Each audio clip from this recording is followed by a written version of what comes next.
গুনাহ করার পর মাফ চেয়েছি, এখন কি আমি বুঝতে পারবো যে আমার গুনাহ মাফ হলো কিনা? মুসলমান গুনাহ করেছেন, গুনাহ করার পরে মাফি চেয়েছেন, মাফি চাওয়ার পরে আপনি বুঝতে পারবেন কিভাবে যে আপনার গুনাহ মাফ হয়েছে কি হয়নি? এটা বুঝার সবথেকে উত্তম পদ্ধতি হলো এই যে আপনি সেই গুনার দিকে দ্বিতীয়বার ধাবিত হবেন না।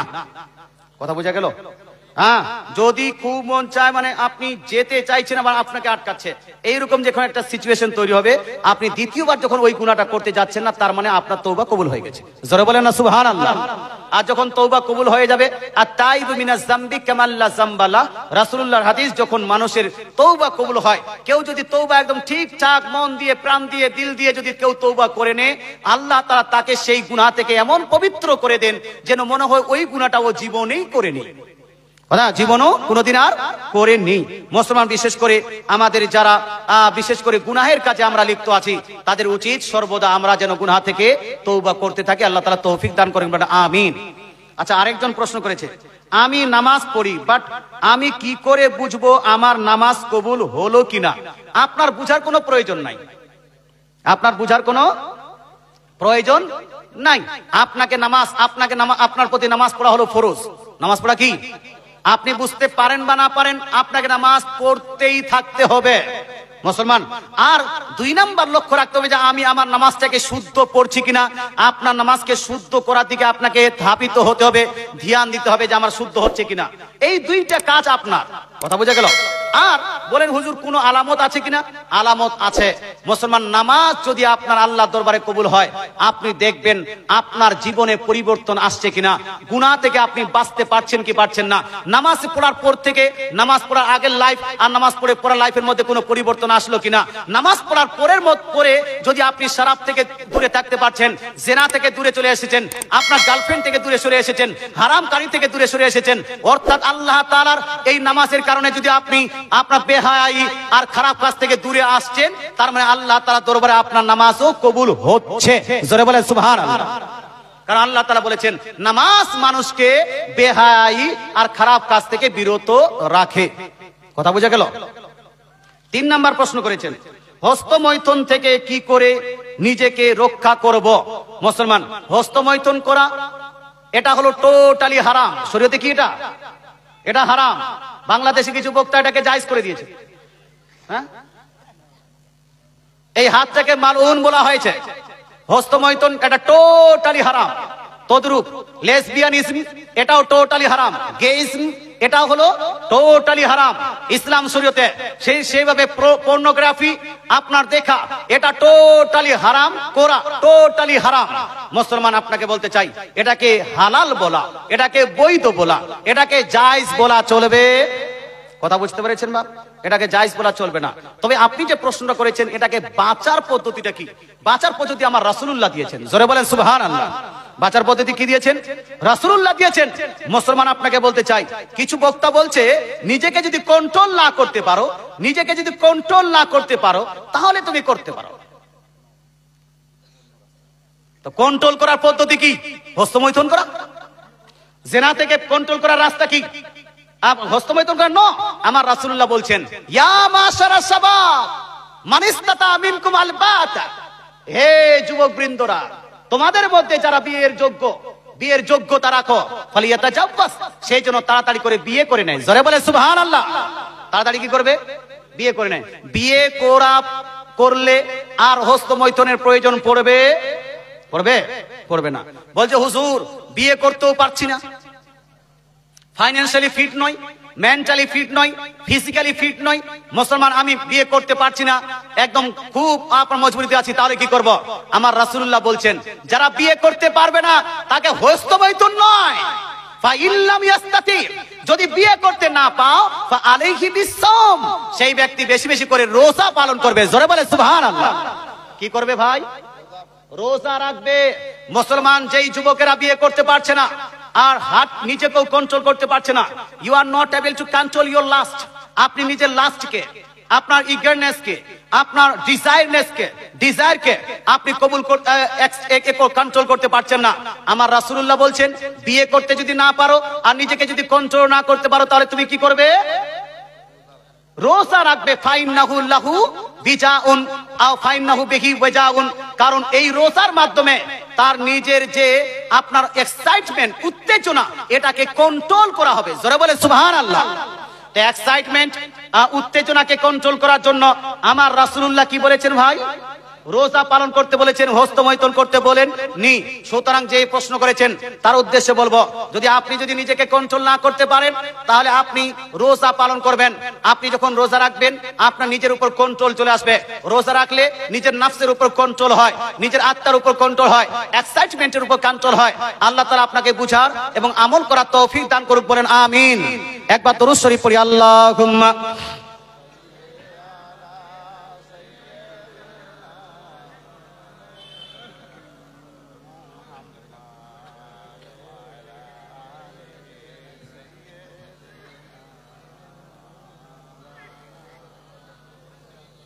সাল্লাল্লাহু আলাইহি সাল্লাম। এখানে কয়েকজন প্রশ্ন করেছেন, নামটা লিখেনি, উত্তর দিব ভাই? উত্তর দিব? এখানে নাম উল্লেখ করেননি। ফরজ নামাজের পর সম্মিলিত মুনাজাত, ইমাম সাহেব দোয়া করবেন এবং মুক্তাদিগণ আমিন আমিন বলবেন কি কিনা, হাদিস দ্বারা প্রমাণিত আছে কিনা? না, স্বতন্ত্রভাবে দোয়া করতে পারে মুসলমান। আচ্ছা বলেন তো, এই ফরজ নামাজের পরে ইমাম দোয়া করবে, মুক্তাদিরা আমিন আমিন বলবে, এটার দলিল আছে কি নাই? আছে কি নাই? পারবো কি পারবো না? বুঝতে পেরেছেন তো? দলিলগুলো আলোচনা করে দিয়েছি। আচ্ছা, 2 নাম্বার প্রশ্ন, পীরকে নজরানা দেওয়া যাবে কিনা? যদি সত্য পীর হয়, সঠিক পীর হয়। সত্য পীরের গান করে ওই সত্য পীর নয়।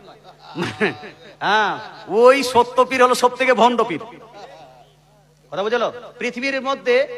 পৃথিবীর মধ্যে যেমন পৃথিবীতে সব থেকে কম হাদিসের উপর আমল করে কারা? বলুন। পৃথিবীর মধ্যে যতগুলো মুসলমান নামে পরিচিত আছে, সব থেকে কম হাদিসের উপর আমল করে আহলে হাদিসরা। নাম রেখেছে আহলে হাদিস। নাম রেখেছে কি? মাসা করার, মুখে মাসা করার একটা হাদিসের উপর আমল করে। সম্মিলিত মুনাজাত প্রসঙ্গে যতগুলো হাদিস এসেছে একটার উপর আমল করছে। ফরজ নামাজের পরে রাসূলুল্লাহ যে হাত তুলে দোয়া করছেন হাদিস আছে, এই হাদিসের উপর কি তারা আমল করে?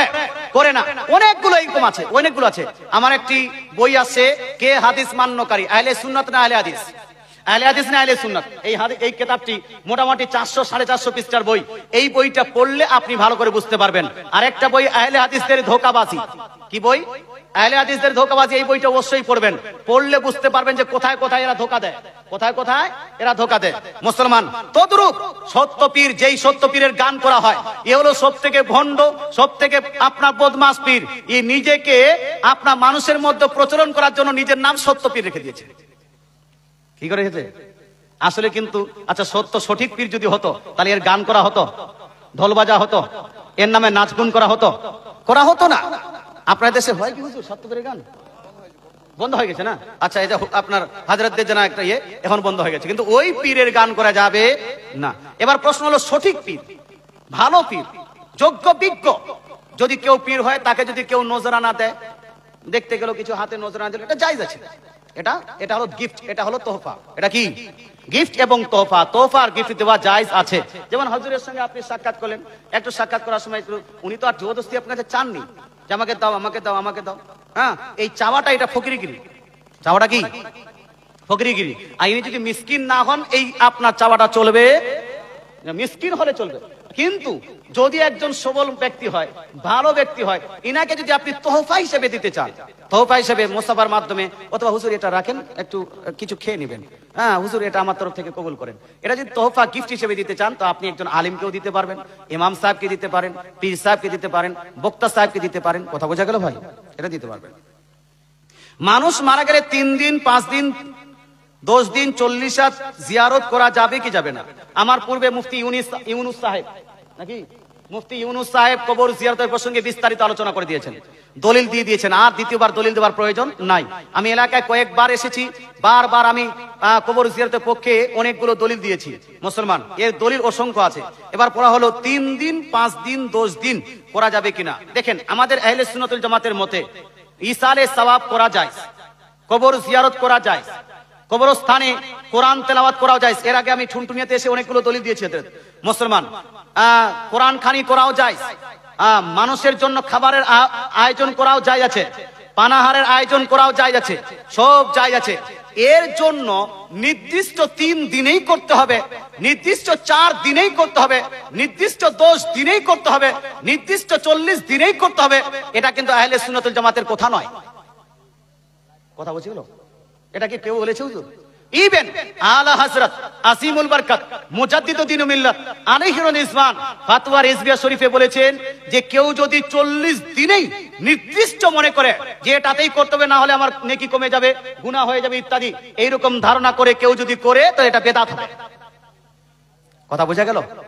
হ্যাঁ মুসলমান তো 3 দিনে করতেই হবে এইরকম তো আমরা বলি না, তাহলে আমাদের দলিল দেওয়ার প্রয়োজন আছে? এটা হানা বলুন না বাবা। 4 দিনে করতেই হবে এটা তো আমরা বলি না, 5 দিনে করতে হবে এরকম বলি না।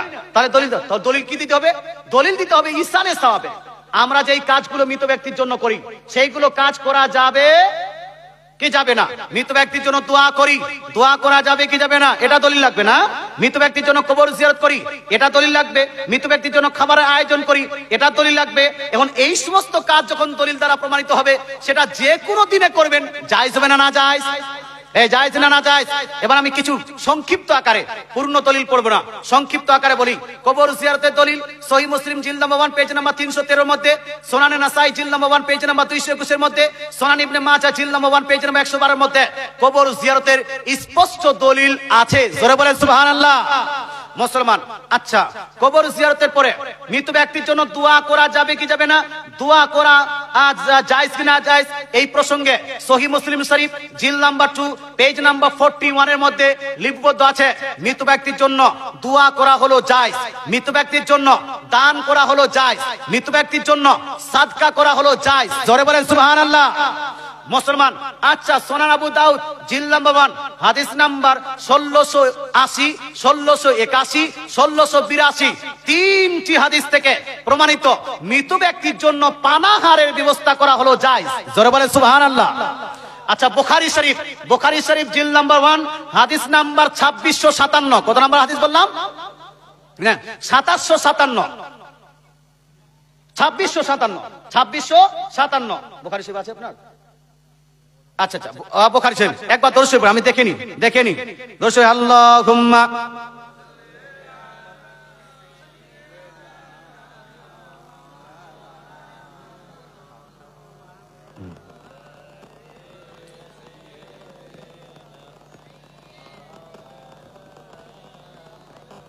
সাল্লাল্লাহু তাআলা আলাইহি সাল্লাম, বুখারী শরীফ জিলদ নাম্বার 1 হাদিস নাম্বার 2756, কত নাম্বার হাদিস বললাম?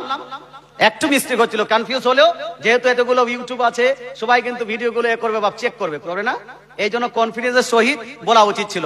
আচ্ছা দেখে নিলাম 2756 মধ্যে আছে মৃত ব্যক্তির জন্য খাবারের আয়োজন করা, এটা হলো সাহাবীগণের সুন্নাত। জোরে বলেন সুবহানাল্লাহ, জোরে সুবহানাল্লাহ।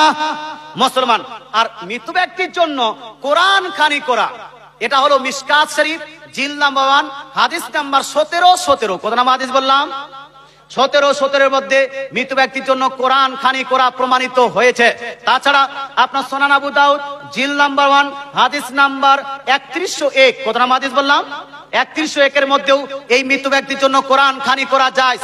তাহলে মৃত ব্যক্তির জন্য এই সমস্ত জিনিস যদি জায়েজ হয়, তাহলে আমরা করব না? কোন দিন করব? দিনটা আপনি নির্ধারণ করেন। আমার যদি 4 দিনে যদি জায়েজ না হয়, আপনার হিসেবে কোন দিন জায়েজ সেই দিনই করবো। চলো ওই মুহাদ্দিস সাহেবকে জিজ্ঞেস করো। না আমি তো পাইনি, বেটা তোমার না পাওয়াটা তোমার মূর্খামি। এইগুলা জায়েজ কোন দিন করবা তুমি বলো, তুমি যেই দিন বলবে সেই দিন করবো। আর তুমি যেই দিন বলবে সেই দিনের দলিলটা তোমাকে দিতে হবে। কথা বোঝা গেল? তুমি যদি বলে না 11 দিনে গিয়ে করো, তো তোমাকে দেখাতে হবে 11 দিন কোথায় লেখা আছে। কথা বোঝা গেল? এ মুসলমান মানুষ খালি চালাকি করে। 12 দিনে বললে 12 দিনের দলিলটা তোমাকে দেখাতে হবে। আর যদি তুমি যে বলো না যে কোনো দিনে করো, লাস্টে বলবে কি বলবে না? বললে না পারে না, তো যে কোনো দিনে করো। আমি যদি 40 দিনে গিয়ে করি, তোমার সমস্যাটা কোথায়? ধরে বলেন না বা আমি যদি 10 দিনে গিয়ে করি, তো তোমার সমস্যাটা কোথায়? আমি যদি 20 দিনে গিয়ে করি, তোমার সমস্যাটা কোথায়? পাগলা পেয়েছো? এই পাবলিককে যেন বোকা বানানোর জন্য অনেকগুলো মানুষ নিজে মুহাদ্দিস সেজে যায়। মুসলমান এরা মুহাদ্দিস নয়, এরা হলো মুহদ্দিস। কি এরা জি? এরা মুহাদ্দিস নয়, এরা হলো মুহদ্দিস। ইমাম সাহেবকে এই বলছে আপনার মৃত ব্যক্তিদের জন্য অত্যাচার এবং জুলুম করে মৃত ব্যক্তির জন্য ইসালে সওয়াব যত করবেন তত লাভ না ক্ষতি। এই লাভ না ক্ষতি যারা মৃত তারাই বুঝতে পারছে কতটা লাভ। আল্লাহ তাআলা বুঝার তৌফিক দান করে, আমল করার তৌফিক দান করে, বলেন আমিন। ইসালে সওয়াব করা যাবে না, যাবে না? এই প্রসঙ্গে আমার গোটা একটা বই লেখা আছে। আগে লিখেছি একটা ইসালে সওয়াবের অকাট্য প্রমাণ, আর এখন একটা বই আমার লিখছি যেটা মোটামুটি 350 পৃষ্ঠার বই, ইসালে সওয়াব দলিল ও পদ্ধতি। এই বইটা কেউ যদি পান আমার ওয়েবসাইট খুঁজবেন keyofislam.com, ওখানে এখন আপলোড করা হয়নি, যখন আপলোড করা হবে আপনি পেয়ে যাবেন। ওই বইতে আপনি এইগুলো অনেকগুলো হাজারো দলিল পেয়ে যাবেন ইনশাআল্লাহ তাআলা। জি আজকে আনিনি, আচ্ছা আজকে আনিনি।